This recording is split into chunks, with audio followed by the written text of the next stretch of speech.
The Truth About Goblins. Chapter 50. "How much longer?" whispered Jay, uneasy in the darkness of the tunnel.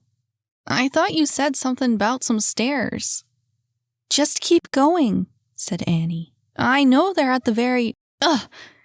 What is it?" said Raven. "I found the stairs." There was a collective sigh of relief as they filed up the steps. Within minutes, the obscurity of the cellar began to lift. They were heading above ground. But the climb was long. It felt as though they were rising story after story, with nothing in sight aside from more rickety stairs. Annie felt her legs burn with the effort, the combined load of her backpack and the goblin growing heavy. "Why can't you leave it?" said Raven, watching as she shifted the goblin to her other shoulder. "It's not your responsibility." "I'm not just going to abandon him," she said. "It's slowing you down," said Jay. "I can manage." She turned her gaze back upwards, desperate to see something other than more stairs.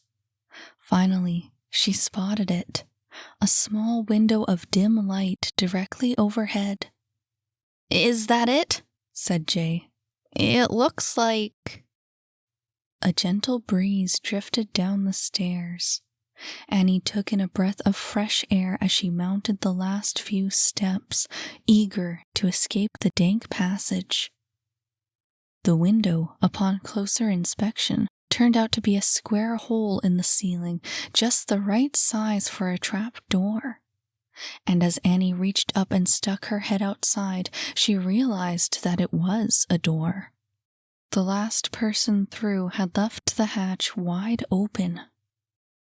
Once she was out, she lowered her arm back down into the hole and offered a hand to the other two. "Looks like someone forgot to close the door," she said, pulling Jay up first. Raven was right after him, turning her head left and right as she took in the world around her. "We've made our way above ground," she remarked. "Yet this is not the city." Annie shook her head, turning her gaze to the moon above the trees. "The forest," she said. "Grim's gone into the woods." "Odd," said Raven. "Surely the city would offer more opportunity for a fugitive. Why would he choose the forest?" "Who knows?" said Jay, stooping to the ground in search of footprints. He had to squint in the dim light, but he still managed to find what he was looking for. "He was here. Looks like he crashed through in a hurry." He rose to full height and made his way to a bush, fingering a broken branch. "Check this out. Doesn't look like he's too worried about being followed." "He's rushing," said Annie, pushing past him. "Which way did he go? We've got to hurry or he'll get away." "Straight ahead," he said, letting her lead the way through the thicket. His human eyes had more difficulty adjusting to the dark. "I think he was heading for a path." Raven was close behind the two, turning matters over in her mind as they delved deeper into the woods. "There is something strange in all of this." She looked down at another broken branch. "Such carelessness is out of place for a magician." "You saying I don't know how to track?" Jay scowled and stumbled over a root. "He went this way, I'm positive." "I found the path," called Annie, already ahead of the other two. "And I think I see more footprints." As Jay and Raven stepped out of the brush, they got the chance to see the tracks for themselves. The trail led straight ahead, further into the forest. And judging by the length of Grim's strides, the magician had been in a hurry. "He wouldn't know we're following him, would he?" said Annie, looking over the marks. "How could he?" said Jay. Once again, he lowered himself to the ground and inspected the soil. He frowned. Raven knelt next to him. "What is it?" I'm not sure," he said. It's the ground. Something's not right." "What?" said Annie, turning on her heel. "What's not right?" "It looks like it's been, He turned to Raven. "I don't know how to say it. It's like someone swept the dirt back over." "Back over what?" said Raven. He bit his lip. "More footprints." "Well, that's not too weird," said Annie. "I mean, it's a path, right? People use it all the time." Jay wasn't convinced, but he said nothing more as he and Raven got to their feet and continued down the trail. "Either way," said Annie, "we've got to get moving, and fast. If he knows we're on his tail, Grim's going to be harder to catch." Exchanging glances with his sister, Jay followed. The nervousness in the pit of his stomach was growing with each passing minute. "I still can't grasp the meaning of this," said Raven. "Why would he come to the forest? What could draw him here?" Marching down the path, Annie slowed her pace at the sound of rushing water. Her surroundings were familiar. The sights and sounds brought back a recent memory of a picnic in the woods. The words came out all on their own. "The haunted castle." Jay stopped. "What?" Annie shook her head. "Nothing," she said, adjusting her backpack. "But I think I might know where Grim is going."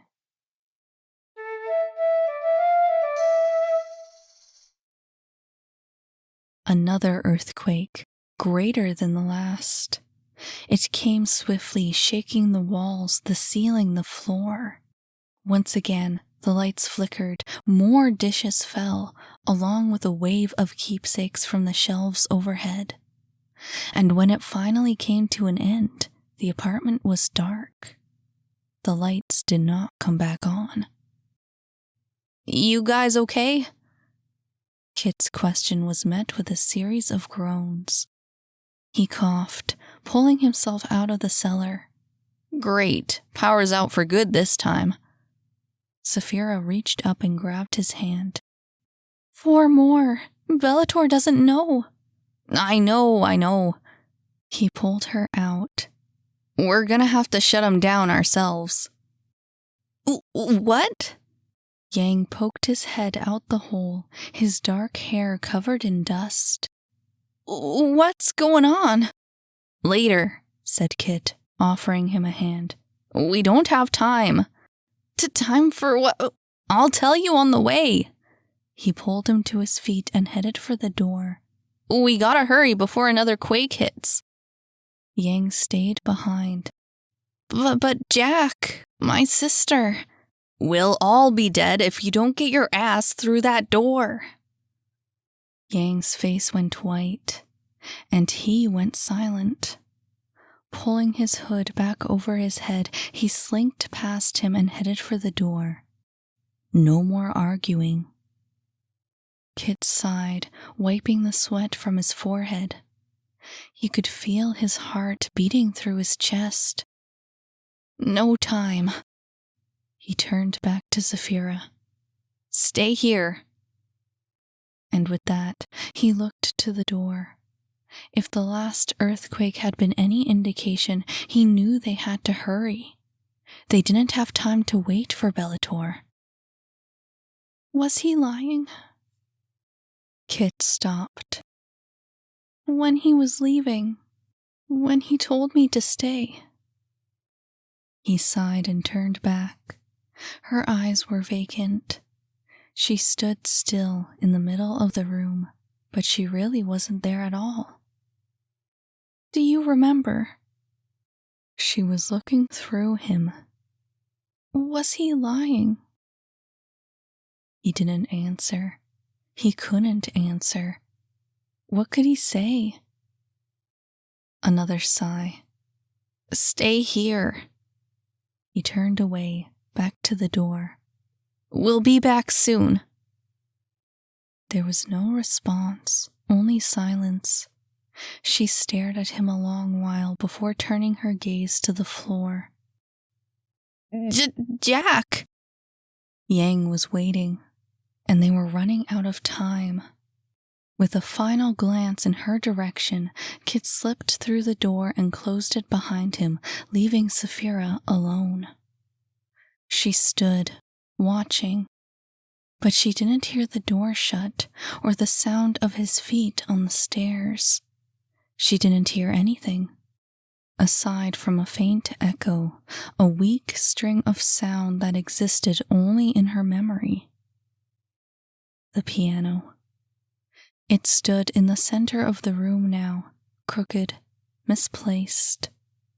There was nothing to shut out the sound now, no voices, no whispers to stifle the music. Now alone, she heard its resonance. A simple melody, a hollow echo compared to the song she remembered. But the essence was still there. I need you. She traced her fingers over the keys. Was he lying? Her own voice sounded like an echo, accompanied by the empty shapes of dark furniture. Shadows of a time, a place out of reach. She wandered the room, still searching for a piece of that time, searching for some truth. Were you lying? But she couldn't find anything. She drifted to the bedroom, Timothy's bedroom. Even now it belonged to him, to that lost friend. How could she not have known? The bedroom, empty. No belongings, no keepsakes. She thought back to it all, the signs she missed. How could she have been so blind? Her hands moved to the dresser, so much like her own. But had it been her own, she would have known what she would find.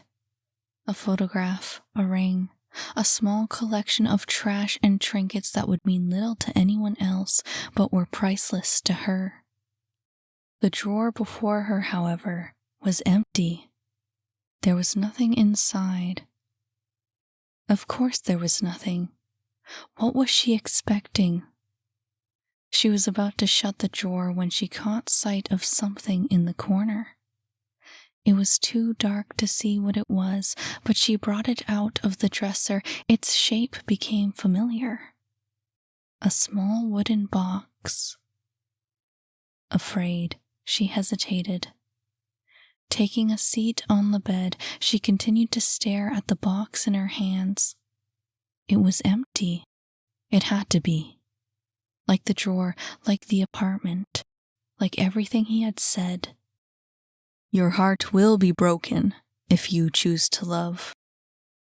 She opened it, and as the faint light from the sole window streamed into the box, she saw for herself that it wasn't empty like she had thought, like she had hoped. She traced her finger over a ticket, its edges charred and crumpled. Her eyes jumped to a photograph, old and faded. Keepsakes. He had thought these worth keeping. She lifted the photograph from the box. Of all the things he could have held on to, of all the things he could have kept, he had chosen a picture. Her picture. It was marked with white creases, the surface dulled with the passage of time. The face in the photograph, so young. She didn't see herself anymore. But it was her, and even on its own, it was too much. The box slid out of her hands, the ticket twisting and turning as it fell to the ground. The photograph slipped away as she closed her eyes against the tears. Familiar tears. But these ones hurt. She turned to the bed, her sobs buried in his pillow, but they wouldn't stop. No one heard her. No one came. Her cries were met with empty silence.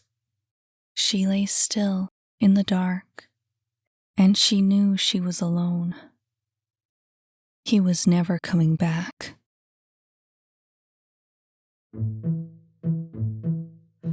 Hey, hi, I'm your narrator, Miranda Eastwood, also the author of The Truth About Goblins. If you liked this chapter, remember to add, follow, or subscribe to this channel so you can hear the next one.